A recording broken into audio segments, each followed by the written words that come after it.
Welcome back to my channel. বন্ধুরা, তোমাদেরকে নিয়ে চলে এসেছি আমাদের সেই ছিমের মাচা বা ছিমের জাংলা, যেটা যেই বলো। ছিমগুলো দেখো কত সুন্দর হয়েছে বন্ধুরা। আমাদের সেই ছিমের বাগানে অনেক সুন্দর তরতাজা হয়েছে ছিমগুলো, এবং অনেক ছিম ধরেছে আমাদের এই গাছে। বন্ধুরা, তোমাকে আমি ধীরে ধীরে সমস্ত ভিডিওটা শেয়ার করছি এবং ঘুরিয়ে ঘুরিয়ে দেখাচ্ছি। দেখো ভিডিওর মাধ্যমে ফলে এখন আমাদের বাগান ভরে গেছে ছিমগুলো অনেক সুন্দর এবং অনেক তরতাজা। এই ছিমের গুণগত মান সবাই জানো, এটা নতুন করে বলার কিছু নয়। কিন্তু বন্ধুরা, তোমরা দেখো, তোমরা ছিম কীভাবে তৈরি করবা বা আবাদ করবা, কোন প্রসেসে আবাদ করলে পরে ছিম ভালো হয়, তোমরা আমাদের এই প্রসেসিংটা দেখো।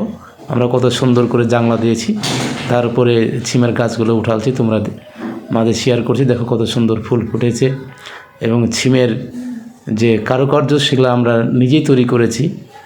সে ছিমের ফুল ফলে এখন বর্তমানে আমাদের বাগান ভরপুর, এবং আমাদের জাংলাটা ভরপুর হয়ে গেছে ছিমে। বন্ধুরা, তোমরা দেখো, এটাকে আমরা বলি গাঁদা ছিম। গাঁদা ছিমের ফলনটা একটু বেশি হয়, সেই জন্য গাঁদা ছিমটা সবাই পছন্দ করে বা চয়েস করে। এই জন্য এই ছিম আমরা